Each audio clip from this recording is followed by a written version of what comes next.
We all know most of us like bourbon finished in wine barrels, but what about wine finished in bourbon barrels? Is that any good? Let's find out.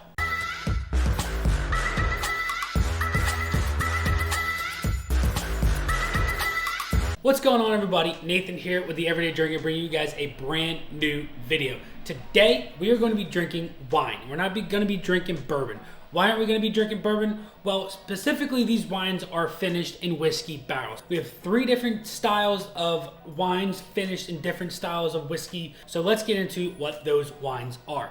Wine number 1, all the way to our left, is going to be Copper and Thief Cellar Masters. This is a red wine blend that has been finished in bourbon barrels for 3 months. This is also going to be at 16% alcohol, also a vintage of 2019. Bottle number 2 that we have here is going to go to the Beringer Bros Bourbon Barrel Aged Red Wine Blend. This is a 2020 vintage.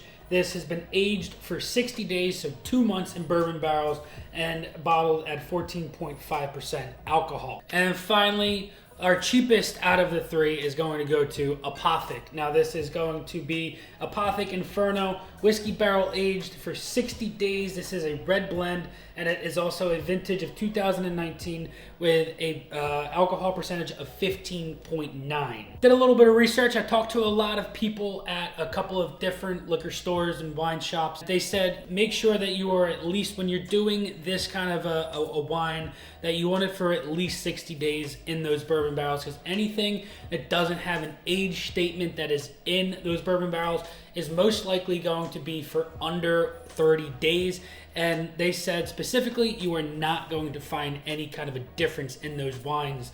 So that's why I went with that 60-day at least mark. Before we get into drinking some wine, I want to thank you guys so much for the love and support for the channel. You guys are making me want to do these style of videos. You guys are asking all kinds of different questions, and we're in the slow months of the bourbon world, and I'm doing as many different kinds of videos for you guys, stuff that is entertaining for you and fun for me to do. So without further ado, let's get into glass number 1. This one on the left, obviously you're going to get those grape notes, you're going to get dried raisins, but I'm also getting plums. Get a little bit of a black pepper.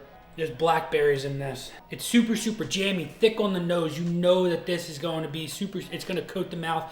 I'm not quite sure what it's going to taste like, but man, I can only imagine that this is super, super thick. A little bit of an oak influence going on, but let's get into the glass here, guys, and cheers. So different than a traditional glass of a red Cabernet or a red blend. It's almost thinner in a way. There's not a long finish. It coats the palate and goes away. It's got a super, super sweet aspect going on for it that I really wasn't expecting to find in that. I thought it was going to be a little bit more bold and robust. Main note I'm getting on that is raspberries. There's a little bit more of a vanilla aspect on the second sip. I'm getting a little bit of like a shoe leather almost. Now that it's opening up a little bit, it's getting a little bit jammier. I'm getting a little bit more of like a strawberry preserve. That leather note is so prevalent though. It's so interesting that I'm getting like a work boot out of that glass. But hey, I'm gonna let that breathe for a little bit more, and we're gonna jump into number 2, which is the Behringer. Earthier, almost. It's first note that I got off of that. Oh my goodness, very interesting. A fish fillet, like a raw fish, just laying on a cutting board. Why that came to my nose, I don't know. Yeah, that's so interesting. It makes me not want to drink it. I have to. It smells like cleaner. This doesn't smell good. This doesn't smell good, guys. I'm gonna let you know that right now.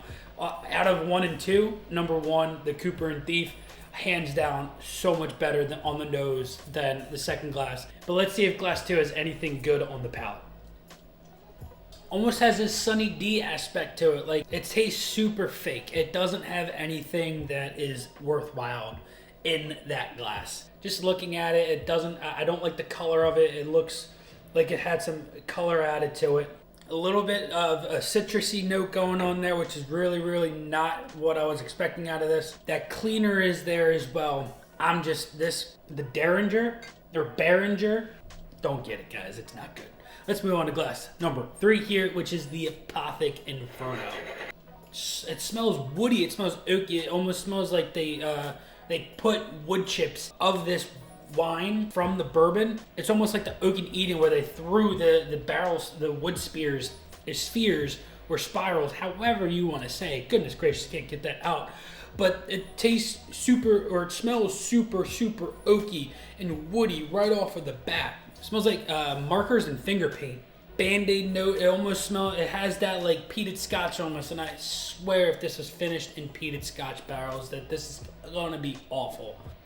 God, it doesn't smell good. It really doesn't smell good, guys. I guess I have to drink it. I'll tell you this, the palate is better than glass 2. It's got some blackberry, there's a little bit of raspberry, there's a lot of berry notes in there. Has a little jamminess going on for it. It has a little spice from the pepper, but it's not good. That finger paint's there on the palate too, which is very not something I was looking forward to at all.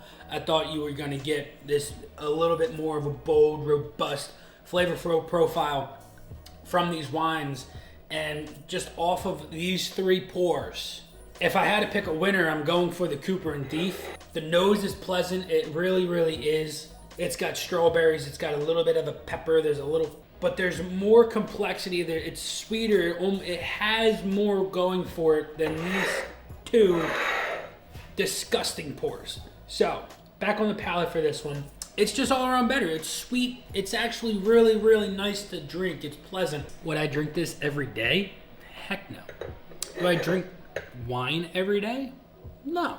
But for something different, if you are interested in bourbon barrel aged wines, Cooper and Thief is #1 right now. If you guys have any other wines that are finished in whiskey or bourbon barrels that you find to enjoy, let me know down in the comments, because I am really into wine. I love wine. I love wine at night with a nice meal. And if I can find a bourbon barrel aged wine that I could recommend to you guys, from you guys, let me know down in the comments. Until next time, this has been Nathan with The Everyday Drinker. Cheers.